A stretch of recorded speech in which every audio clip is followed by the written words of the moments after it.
Yun, good morning po. Good morning po.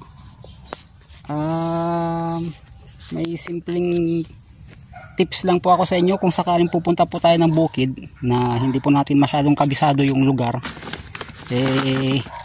Ito simpleng ano lang po. Simpleng tips lang po. Dadala po tayo ng bota. Yan po, dala tayo ng bota. Dahil na kapag hindi po natin alam yung lugar at masukal, yan po, at kung sakaling may mga gumagapang po na di natin alam, bigla na lang po tayong susugurin, kahit paano po protektado po ang ating paa. Lalo na po ang mga hayop po dito sa bukid, di po natin namamalayan, may mga gumagapang po sa masusukal na lugar.